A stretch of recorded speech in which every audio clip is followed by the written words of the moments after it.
Students, video class में आपका फिर से स्वागत है। आपका अध्याय 8 कोशिका संरचना एवं कार्य चल रहा है। ठीक है, लास्ट वीडियो क्लास में हमने लवक यानी प्लास्टिड के बारे में पढ़ा था। ये कैसा कोशिकांग है जो दोहरी कला युक्त होता है। ठीक है, ये दोहरी कला युक्त कोशिकांग होता है। ठीक है, इसकी खोज किसने की थी? ई हैकल ने की थी। और इसे सबसे पहले जो प्लास्टिड नाम किसने दिया था? सिम्पर ने दिया था। ठीक है, तो कहते हैं रंगों के आधार पर, इनके कार्य के आधार पर, इनके वर्णक के आधार पर लवक हमारे 3 प्रकार के होते हैं। ठीक है, अवर्णी लवक ल्यूकोप्लास्ट, ठीक है, वर्णी लवक क्रोमोप्लास्ट, एंड आपका लास्ट होता है हरित लवक यानी क्लोरोप्लास्ट। ठीक है, तो जिसमें से हमारा अवर्णी लवक कंप्लीट हो चुका था। ठीक है, अवर्णी लवक वे लवक होते हैं जिनमें कोई भी कलर नहीं पाया जाता, मतलब रंगहीन होते हैं, कलरलेस होते हैं ये।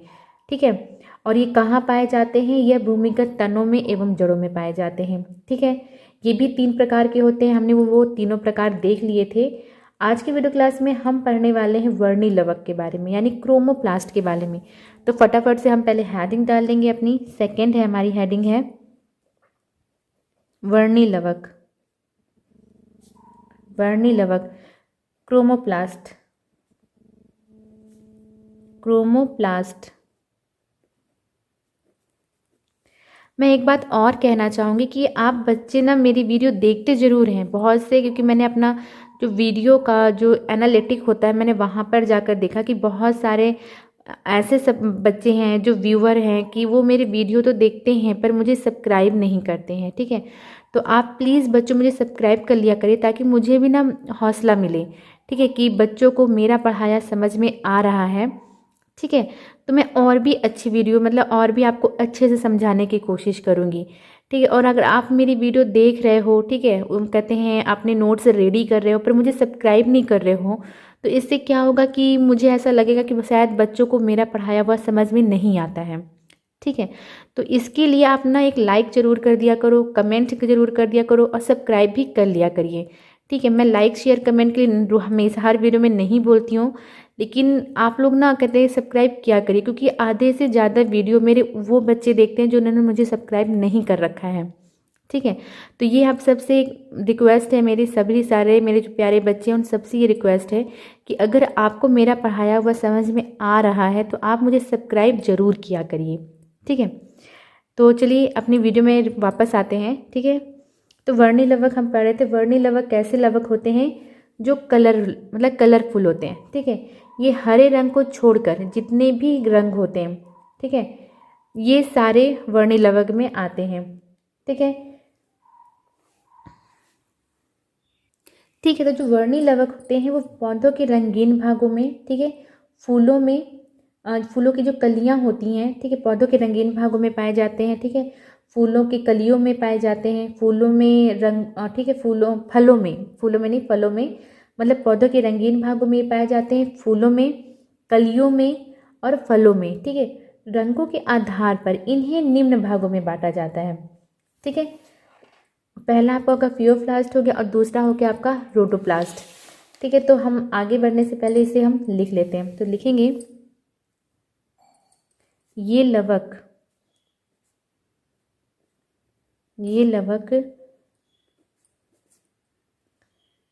कई रंगों के हो सकते हैं, कई रंगों के हो सकते हैं। ठीक है, ये पौधों के रंगीन भागों, ये पौधों के रंगीन भागों में,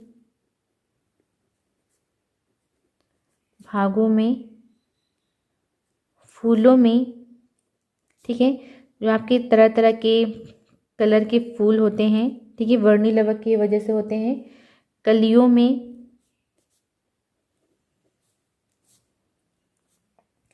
एंड फलों में ये पाए जाते हैं, ये पाए जाते हैं। ठीक है, आगे के लिखेंगे इसी में रंगों के आधार पर ये निम्न प्रकार के होते हैं। निम्न प्रकार के होते हैं। ठीक है, ये होते तो कई सारे हैं लेकिन आपको सिर्फ 2 पढ़ने हैं जो इम्पॉर्टेंट है। ठीक है, तो आपको सिर्फ 2 प्रकार के इसके जो कहते हैं प्रकार है वो आपको पढ़ने हैं। एक आपको फियोप्लास्ट पढ़ना है। ठीक है, ये किस में पाया जाता है? ये शैवालों में पाया जाता है, भूरे शैवालों में। ठीक है, और दूसरा आपका रोडोप्लास्ट पढ़ना है। ठीक है, तो हम पहला लिख लेंगे फियोप्लास्ट। फियोप्लास्ट इंग्लिश में इसको बोलेंगे फियोप्लास्टी बोलेंगे। ठीक है, फियोप्लास्ट।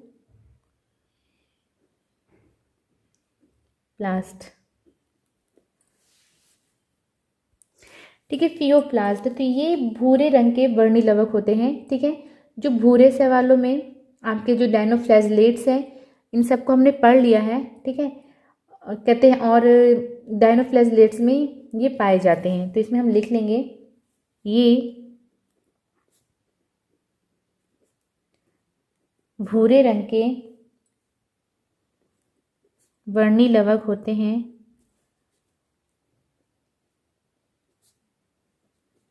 वर्णिलवक होते हैं। ठीक है, ये भूरे शैवालों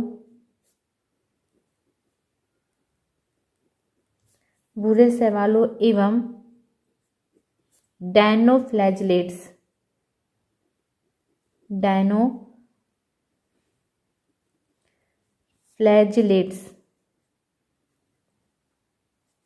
फ्लैजेलेट्स में पाए जाते हैं,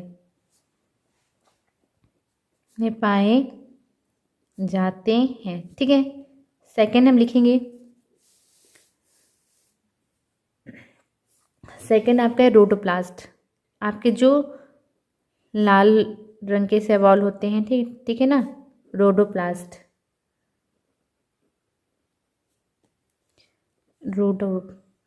रोडोप्लास्ट।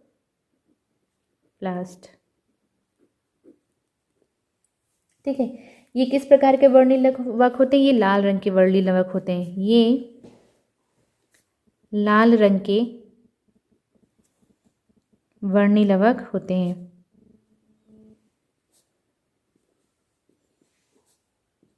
ठीक है, वर्णिलवक होते हैं। ठीक है, ये किस में पाए जाते हैं? ये आपके कहते हैं, ठीक है, आपके जो लाल शैवाल यानी रेड एलगी होते हैं उनमें ये पाए जाते हैं। इनमें R-फाइक्रोथ्रीन एवं R-फाइकोसाइनिन पाया जाता है। ठीक है, जिसके वजह से शैवालों का रंग लाल होता है। तो इसमें लिखेंगे इनमें R फाइको एरिथ्रीन एवं R फाइकोसाइनिन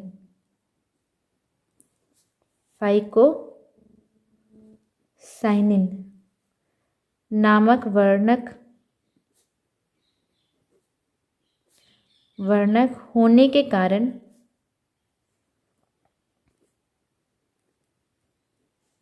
शैवालों का रंग लाल होता है। शैवालों का रंग लाल होता है। ठीक है, वर्णिलवक में कुछ खास नहीं है, बस आपको समझना है। अब हम तीसरे प्रकार का लेकिन इसके आगे बढ़ने से पहले हम वर्णिलवक के कार्य लिख लेते हैं। ठीक है, एक हेडिंग में और डाल लेते हैं वर्णिलवक में, वर्णिलवक के कार्य। वर्णिलवक के कार्य, ठीक है, तो वर्णिलवक के कार्य निम्न है। वर्णिलवक के निम्न कार्य होते हैं। ठीक है, सबसे पहला, ये पुष्पों की पंखुड़ियों की पंखुड़ियों एवं फलों को विशेष रंग प्रदान करते हैं। ठीक है, नेक्स्ट लिखेंगे सेकेंड पॉइंट, इसमें लिखेंगे हम बैगनी रंग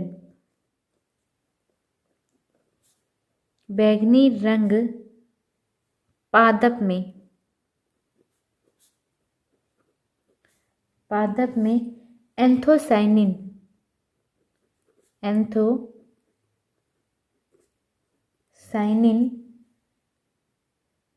नामक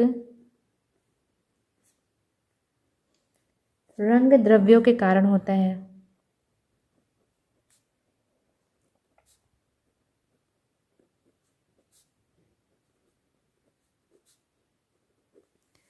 ठीक है, नेक्स्ट लिखेंगे थर्ड पॉइंट। ठीक है, बैगनी रंग पादप में किसके वजह से होता है? एंथोसाइनिन नामक रंग द्रव्यों के कारण होता है। ठीक है, जैसे आपका चुकंदर की जड़ों एवं ये पुष्पों में पाया जाता है। ठीक है, चुकंदर का जो कलर होता है ये इसी की वजह से होता है। ठीक है, आगे से में लिखेंगे जीवाणु एवं शैवालों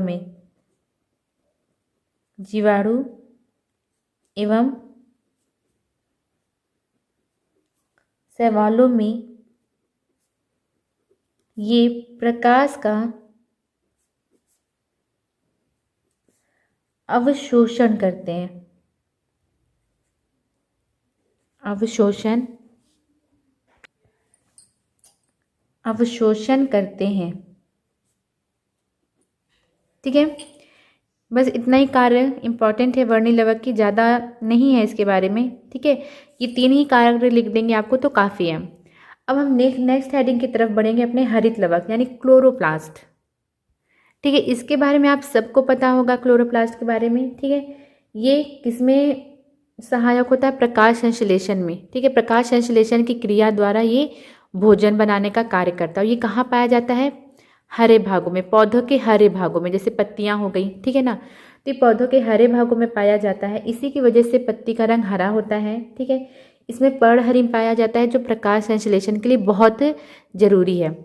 ठीक है, तो क्लोरोफिल की उपस्थिति में, प्रकाश की उपस्थिति में ये क्या करते हैं? ये भोजन का निर्माण करते हैं। ठीक है, इसीलिए इसे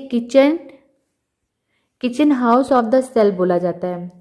क्यों बोला जाता है? क्योंकि यहाँ पर क्या होता है? भोजन बनाने का कार्य होता है। ठीक है, जैसे हमारे किचन में ऐसा तो नहीं है ना कि हम अपने घर के हर रूम में खाना बनाते हैं, एक ही रूम होता है किचन, है ना, किचन में ही हम सिर्फ खाना बनाते हैं। तो उसी प्रकार क्लोरोप्लास्ट में पौधों के लिए क्या होता है? भोजन का निर्माण होता है। ठीक है, एक किचन की तरह ये कार्य करता है। ठीक है, भोजन का निर्माण कैसे होता है? जो क्लोरोप्लास्ट में क्या पाया जाता है? पर्णहरित पाया जाता है, यानी क्लोरोफिल पाया जाता है। ठीक है, क्लोरोफिल प्रकाश की उपस्थिति में, ठीक है, और भूमि से खनिज और जल का अवशोषण करके ये क्या करती? पत्तियां क्या करती हैं? भोजन का निर्माण करती हैं। ठीक, तो हम हेडिंग डाल लेंगे हरित लवक। थर्ड हमारी जो हेडिंग है, थर्ड है जो हमारा लवक है वो क्या है? हरित लवक। इंग्लिश में इसको क्या बोलते हैं? क्लोरोप्लास्ट।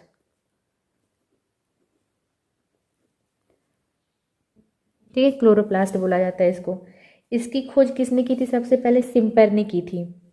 ठीक है, और ये पादप में सबसे अधिक पाया जाने वाला वर्णक होता है। ठीक है, और ये कहाँ पाया जाता है? ये पर्ण मध्योतक कोशिकाओं में पाया जाता है, मीसोफिल सेल्स में। कहाँ पाया जाता है ये? पर्ण मध्योतक कोशिकाओं में।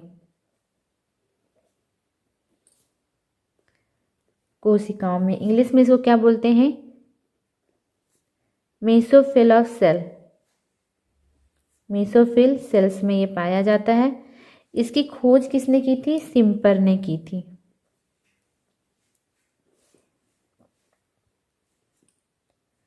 ठीक है, हरित लवक के खोजने का श्रेय किसका जाता है? सिम्पर को जाता है। ठीक है, ये पादपों में सबसे अधिक पाया जाने वाला वर्णक होता है। ठीक है, इसमें एक प्रकाश संश्लेषी वर्णक होता है, क्लोरोफिल, पर्णहरित जिसे हिंदी में कहते हैं, ठीक है। और ये हरे रंग के जितने भी यूकैरियोटिक कोशिकाएं होती हैं ये सभी में पाया जाता है, परंतु कवक यानी जो हमारे फंजाई होते हैं उनमें इनका अभाव होता है, ये फंजाई में नहीं पाए जाते, ठीक है। आपके कुछ जीवाणु हो गए जैसे नीले हरे शैवाल में, ठीक है, में हरित लवक नहीं पाया जाता, ठीक है। और इनमें और ये क्या होते हैं, ये दोहरी झिल्ली युक्त होते हैं। तो हम हरित लवक में लिखेंगे इनकी खोज, लिखेंगे इसकी खोज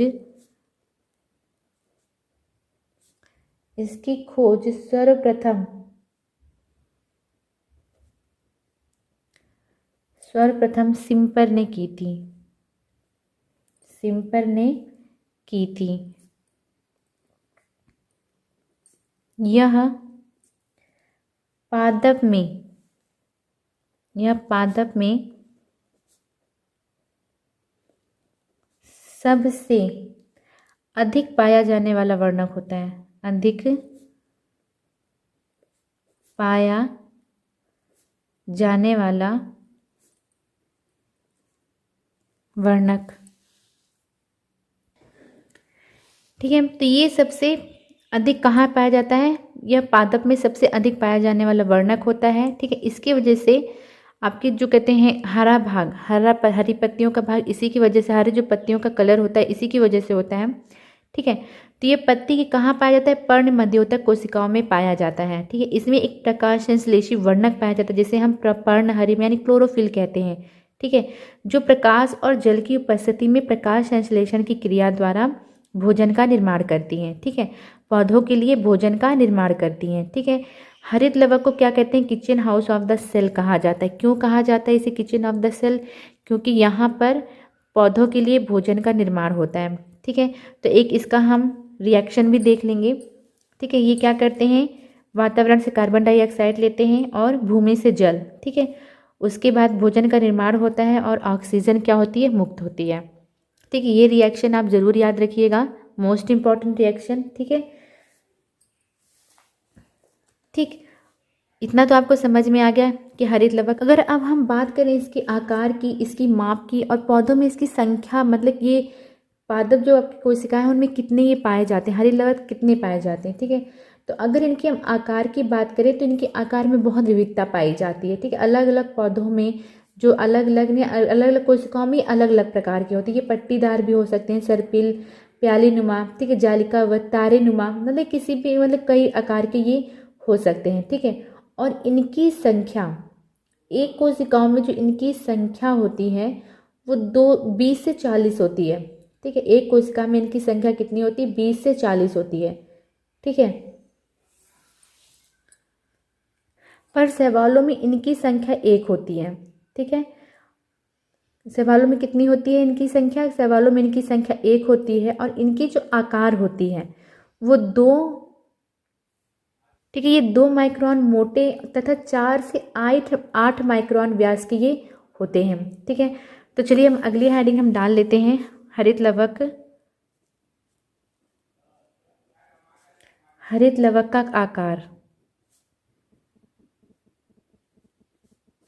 आकार, माप एवं संख्या, ठीक है। आप हेडिंग डाल लीजिएगा। उसके बाद इसमें लिखिएगा हरित लवक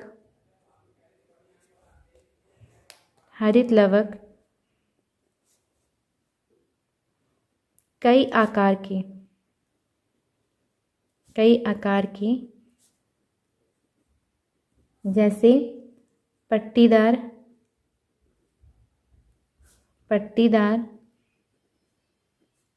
सर्पिल, प्याले नुमा, जालिकावत आदि आकार के पाए जाते हैं, आदि आकार के होते हैं,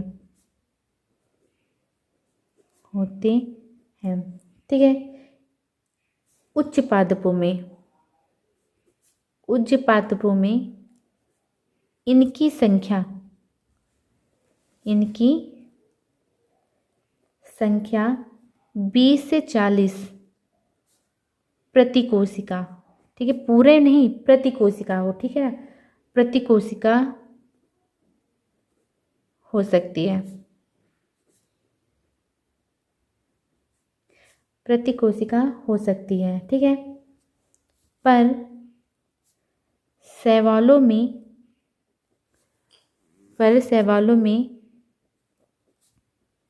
इनकी संख्या 1 होती है, इनकी संख्या एक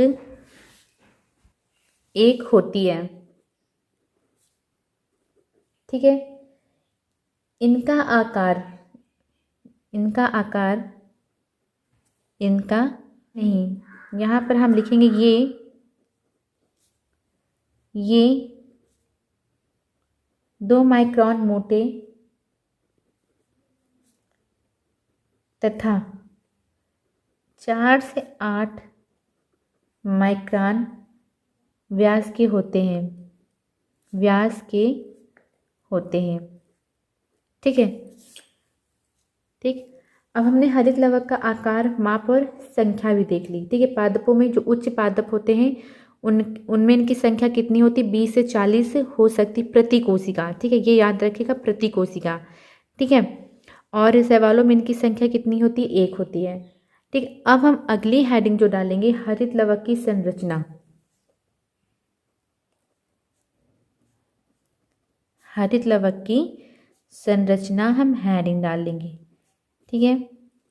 इसका जो फिगर है वो बहुत आसान है, तो पहले इसका हम फिगर देख लेते हैं, उसको अच्छे से समझ लेते हैं, तब इसके बारे में हम लिखेंगे, ठीक है। ये एक अंडाकार संरचना होती है, इसकी जो संरचना होती है ये एक अंडाकार संरचना होती है, कुछ इस प्रकार,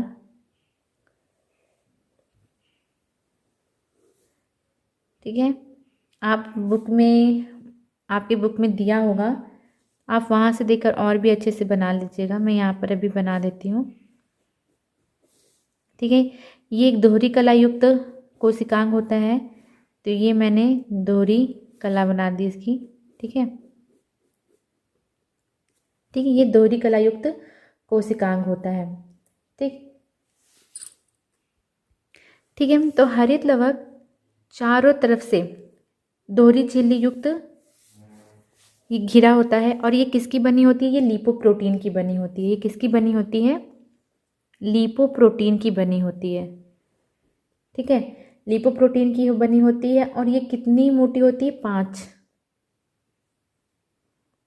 nm तक, ठीक है, नैनो माइक्रोन, ये 5 nm तक ये मोटी होती है, ठीक। और ये किसकी बनी होती है, लिपोप्रोटीन की। एक झिल्ली आपकी अंदर की तरफ होती है और एक झिल्ली बाहर की तरफ, ठीक है।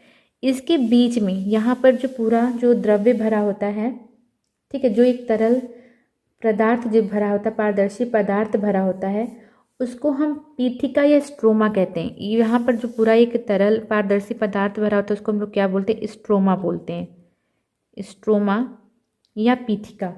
आपको दोनों नाम पता होना चाहिए, शुद्ध हिंदी में इसको पीठिका बोला जाता है और इंग्लिश में क्या बोला जाता है, इसको स्ट्रोमा बोला जाता है, ठीक है। इसके अंदर आपको कुछ इस प्रकार की संरचना मिल जाएगी, सिक्कों की तरह, जैसे ढेर सारे सिक्के रखे हुए हैं,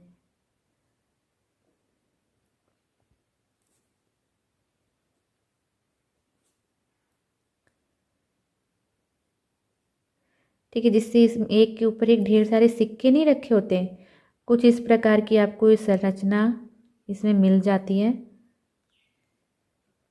ठीक है। इनका जो आप ये समूह देख रहे हैं, तो इनकी एक इकाई को हम बोलते हैं थाइलेकाइट्स, क्या बोलते हैं, थाइलेकाइट्स, एक समूह को, ठीक है, एक समूह को। और पूरे इस समूह को, पूरे यहाँ से लेके इस समूह को क्या बोला जाता है, ग्रेना, ठीक है, कंफ्यूज मत होइएगा। इसकी एक इकाई को क्या बोला जाता है, थाइलेकाइट्स बोला जाता है, और ये जो सिक्कों की तरह पूरी जो संरचना बनी है इसको क्या बोलते हैं, हम ग्रेना बोलते हैं, ठीक है।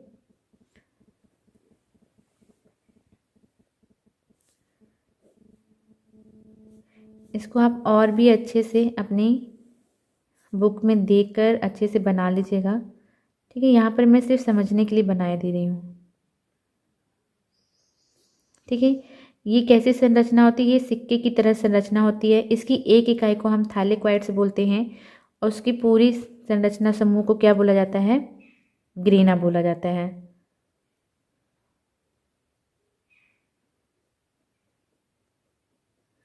ठीक है। इसके बीच में जो जगह, जो पारदर्शी तरल पदार्थ होता है उसको हम क्या बोलते हैं? स्ट्रोमा बोलते हैं। ठीक है। ये जो दोहरी झिल्ली बनी होती, किसकी बनी होती? लिपोप्रोटीन की बनी होती है। इन दोनों झिल्लियों के बीच में जो स्पेस होता है, ठीक है, उसको परिलवकी स्थान, इंग्लिश में इसको बोला जाता है periplastidial space. Periplastidial space, plastidial space. ठीक है। ठीक है। और ये जो ग्रेना जिस पट्टिका से जिस संरचना से एक दूसरे से जुड़े रहते हैं उनको बोला जाता है स्ट्रोमा लैमेली। स्ट्रोमा लैमेली और लैमेली, या हिंदी में इसको बोला जाता है पीठिका पट्टिकाएं। ठीक है। ठीक, समझ में आ गया। इसकी एक संरचना को थैलेक्वाइड्स बोलते हैं। इसकी संरचना जो थैलेक्वाइड्स के समूह को क्या बोला जाता है? ग्रेना बोला जाता है। ठीक है। ये ग्रेना जिस संरचना से जुड़े होते हैं एक दूसरे से उसको स्ट्रोमा लैमेली बोला जाता है। दोनों झिल्लियों के बीच में जो जगह होती है उसको परिलवकीय स्थान या पेरिप्लास्टिडियल स्पेस बोलते हैं। ठीक है। इनके बीच में जो तरल पारदर्शी पदार्थ जो भरा होता है उसको हम स्ट्रोमा या पिट्ठिका बोलते हैं। ठीक है। थैलेक्वाइड्स के ऊपरी उपसमूह मतलब जो थैलेक्वाइड्स की जो समूह होता है उसकी ऊपरी परत पे यहाँ पर क्या पाया जाता है? पर्णहरिम पाया जाता है, आपका क्लोरोफिल पाया जाता है। ठीक है। एक वर्णक पाया जाता है जिसको हम क्या बोलते हैं? पर्णहरिम। इंग्लिश में सभी को पता है पर्णहरिम को क्या बोला जाता है? क्लोरोफिल। ठीक है। ठीक है। तो क्लोरोफिल की आपको संरचना समझ में आ गई कि इसमें क्या क्या पाया जाता है। ठीक है। जो क्लोरोफिल होता है यानी क्लोरोफिल नहीं, क्लोरोप्लास्ट। ठीक है। हरित लवक जो होता है वो एक दोहरी झिल्ली युक्त एक संरचना होती है। ठीक है। दोनों झिल्लियों के बीच में जो स्पेस पाया जाता है उसे परिलवकीय स्थान या पेरिप्लास्टिडियल स्पेस कहा जाता है। ठीक है। जो सिक्कों जैसी संरचना होती है उसकी एक इकाई को थैलेक्वाइड्स बोलते हैं। थैलेक्वाइड्स के समूह को हम ग्रेना बोलते हैं। ठीक है। ये ग्रेना जिस संरचना से एक दूसरे से आपस में जुड़े होते हैं उसे स्ट्रोमा लैमेली कहते हैं। ठीक है। हरित लवक के अंदर जो कहते हैं पारदर्शी जो जेली समान जो संरचना तरल पदार्थ जो पाया जाता है उसे हम क्या बोलते हैं? स्ट्रोमा बोलते हैं। ठीक है। थैलेक्वाइड्स की जो ऊपरी परत होती है उसमें क्या पाया जाता है? एक वर्णक पाया जाता है जिसे हम क्या बोलते हैं? पर्णहरिम बोलते हैं। ठीक है। तो पहले आप हेडिंग डाल लीजिएगा हरित लवक की संरचना, उसके बाद ये फिगर बना लीजिएगा। ठीक है। ठीक है। उसके बाद लिखिएगा इसमें इलेक्ट्रॉन। ठीक है। ये सारी संरचना आपको नग्न आंखों से तो दिखने वाला नहीं है। ठीक है। तो इसके लिए आपको किसकी ज़रूरत होती है? इलेक्ट्रॉन सूक्ष्मदर्शी की। ठीक है। तो इलेक्ट्रॉन सूक्ष्मदर्शी से देखने पर हम हरित लवक की संरचना में हमें निम्न संरचनाएं दिखती हैं। ठीक है। तो इसी को हम लिखेंगे। ठीक है। तो हम लिखेंगे इलेक्ट्रॉन सूक्ष्मदर्शी से हरित लवक की संरचना को देखने पर हमें निम्न संरचनाएं दिखाई पड़ती हैं जो निम्न है। ठीक है। सबसे पहले जो हम हेडिंग डालेंगे आवरण। सबसे पहले हमें इसके सबसे जो शुरुआत में हमें क्या दिखेगा? आवरण, इनवलप। इसका जो आवरण होता है बाहर वही होता है जो दोहरी झिल्ली युक्त होता है, इनवलप।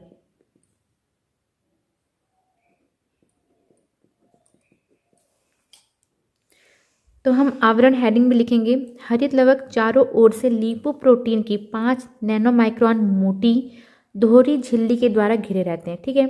इन झिल्लियों के अंदर कैसा पदार्थ भरा होता है? एक तरल पारदर्शी पदार्थ भरा होता है जिसे हम क्या बोलते हैं? स्ट्रोमा बोलते हैं। ठीक है। दोनों झिल्लियों के बीच, ठीक है, मैंने भी यहाँ पे दिखाया, दोनों झिल्लियों के बीच देखिए फिगर में, दोनों झिल्लियों के बीच में एक स्पेस होता है कितने नैनो माइक्रोन स्पेस होता है? 10 से 30 नैनो माइक्रोन स्पेस होता है, उसे हम क्या बोलते हैं? पेरीप्लास्टिडियल स्पेस कहते हैं। ठीक है, ये दोनों ही आवरण कैसे होती हैं? चिकनी होती हैं। ठीक, अगली हेडिंग हम लिखेंगे, सेकंड हेडिंग हम लिखेंगे पीठिका या आधार द्रव्य। पीठिका, पीठिका या आधार द्रव्य, इंग्लिश में स्ट्रोमा और मैट्रिक्स।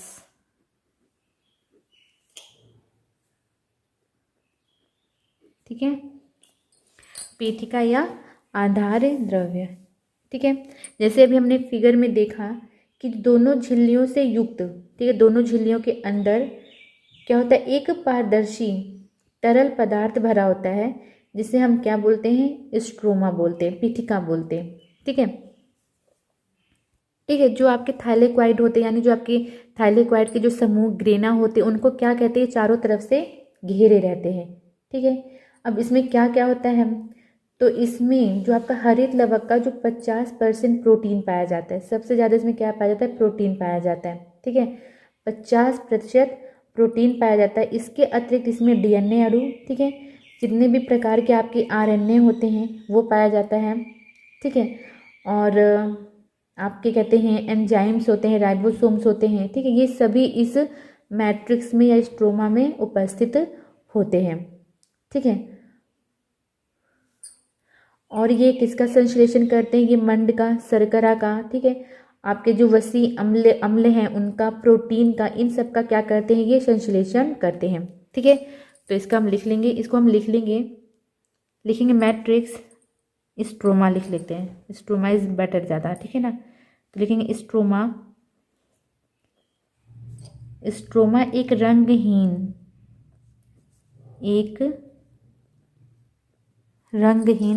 ठीक है, पारदर्शी है, तरल है, तो जाहिर सी बात है रंगहीन है, तभी तो हम पारदर्शी, जब क्या है, जैसे हमारा पानी है, जल क्या है? पारदर्शी है, तभी तो हमें आर पार दिखता है। ठीक है, तो उसी प्रकार स्ट्रोमा कैसा है? पारदर्शी है, तो ये कैसा होगा? रंगहीन होगा। ठीक है, तो हम इसमें लिखेंगे कि स्ट्रोमा एक रंगहीन कणिका में तथा जेली सदृश तरल पदार्थ है जो चारों ओर से ग्रेना को घेरे रहता है। ग्रेना हम किसे कहते हैं? थाइलेक्वाइड्स के समूहों को हम ग्रेना बोलते हैं। ठीक है, इसके आगे हम इसमें लिखेंगे कि इसमें ठीक है, तो लिखेंगे हम इसमें हरित लवक का 50% प्रोटीन पाया जाता है। इसके अतिरिक्त इसमें डीएनए के अणु, सभी प्रकार के आरएनए हो गया, राइबोसोम हो गया, लिपिड्स हो गए, ये सभी इसमें पाए जाते हैं। ठीक है, और स्ट्रोमा में ही कार्बन डाइऑक्साइड का स्थिरीकरण होता है। ठीक है, कार्बन डाइऑक्साइड का स्थिरीकरण कैसे होता है? क्योंकि स्ट्रोमा में जो ग्रेना होते हैं, ठीक है, थाइलेक्वाइड्स की जो ऊपरी सतह होती है, ऊपरी परत में क्या पाया जाता है? पर्णहरिम पाया जाता है। ठीक है, तो पर्णहरिम कार्बन डाइऑक्साइड और प्रकाश की उपस्थिति में, ठीक है, और जल की उपस्थिति में क्या करते हैं? भोजन का निर्माण करते हैं। ठीक है, तो आज की वीडियो क्लास के लिए इतना ही। कोई भी डाउट हो तो आप मुझे कमेंट बॉक्स में ज़रूर पूछिएगा। चैनल को सब्सक्राइब कर लीजिएगा। मिलते हैं नेक्स्ट वीडियो क्लास में, तब तक के लिए बाय बाय।